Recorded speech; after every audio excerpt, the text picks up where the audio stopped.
Praise the lord. దేవుని నామాన్ని మహిమ కలుగాక.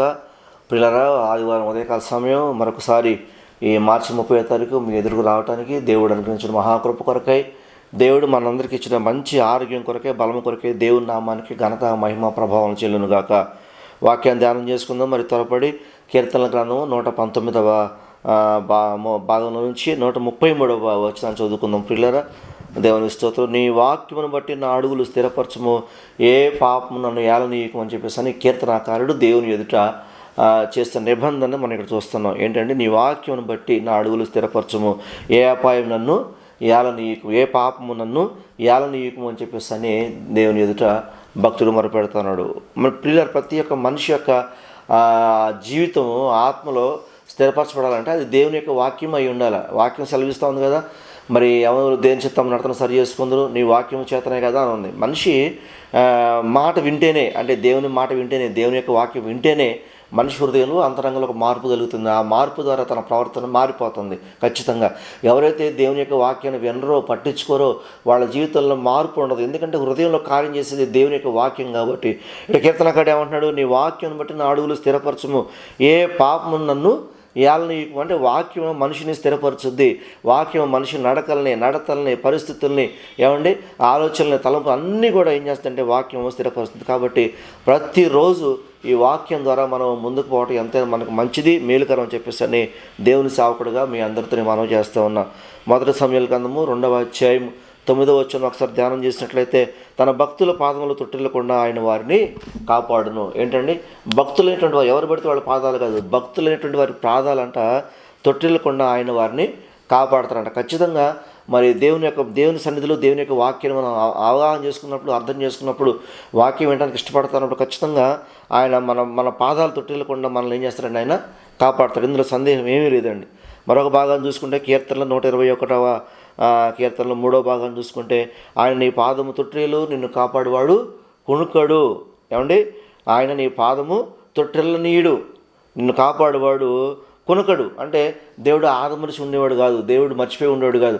మన పిల్లల్ని మనం బయటికి వెళ్తూ ఉంటే తల్లిదండ్రులుగా వారు చిన్నపిల్లలు కింద పడతారేమో, లేకపోతే ఏదైనా పట్టుకుంటారేమో, ఏదైనా దూరిపోతారేమో అని చెప్పేసి ఎంత జాగ్రత్తగా మనం వారిని కాపాడుకుంటామో, అలాగే మన తండ్రి అయిన దేవుడు కూడా ప్రియులారా ఉదయకాలసం మీరు నమ్మండి, మన మాటలు, మన ఆలోచనలు, మన తలంపులు, మన నడకలో ఎక్కడికి వెళ్తున్నాం, ఏం చేస్తున్నాం, ఎంతవరకు ఆయన నియంత్రించగలుగుతాడో అంతవరకు ఆయన నియంత్రించగలుగుతాడు. ఆయన నియంత్రణ మన జీవితంలో చేస్తాడు. ఒకవేళ ఏదైనా నీవు దేవుని యొక్క వాక్యాన్ని వినకుండా హృదయాన్ని కఠినం చేసుకుని దేవునికి దూరం అయితే తప్ప దేవుని సన్నిధిలో నిన్ను, నీ జీవితాన్ని దేవుడు ఖచ్చితంగా కాపాడగలడు. నీ నడకలు, నీ ప్రవర్తనని దేవుడు కాపాడగలడు అని చెప్పేసి అనే దేవుని యొక్క వాక్యం సెలవిస్తుంది. స్తోత్రం కలుగుగాక. మరొక భాగాన్ని చూసినట్లయితే కీర్తనలు 32వ కీర్తన 8వ భాగాన్ని చూసినట్లయితే, నీకు ఉపదేశం చేసేదను, నీవు నడవలసిన మార్గం నీకు బోధించేదను, నీ మీద దృష్టి ఉంచి నీకు ఆలోచన చెప్పేదాను. ఎవరు చెప్తారండి ఈ మాటలు? దేవుడికి మనిషి మీద ఎంత ప్రేమ ఉంటే, ఎంత ఇష్టం ఉంటే ఈ మాట చెప్పాలండి. స్తోత్రం కలుగునుగా. అంటే దేవుడు మనం తప్పిపోవాలని, మనం పడిపోవాలని, మనం కృంగిపోవాలని, మనం చెడిపోవాలని ఎప్పుడు కోరుకోడండి.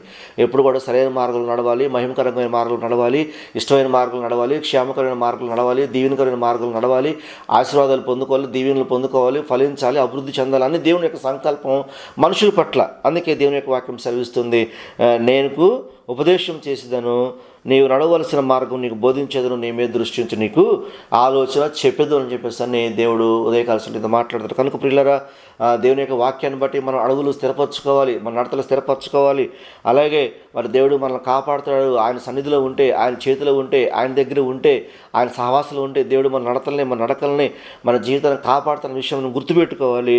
అలాగే మనం తొట్టిల్లకుండా కాపాడేది కూడా దేవుడు ప్రియులారా. కాబట్టి దేవుడు ఉపదేశం చేసినప్పుడు దాన్ని మనం గ్రహించుకున్నట్లయితే ఖచ్చితంగా మరి మనం నడవలసిన మార్గాన్ని ఆయన మనకు బోధిస్తాడు. అటు మార్గాన్ని ఉదయకాల సమయంలో దేవుడు నీ మీద దృష్టి పెట్టి నీకు మార్గాన్ని బోధించి నేను సరైన మార్గం నడిపించను గాక, నీ అడుగుల్ని దేవుడు తన వాక్యం ద్వారా స్థిరపరచును గాక.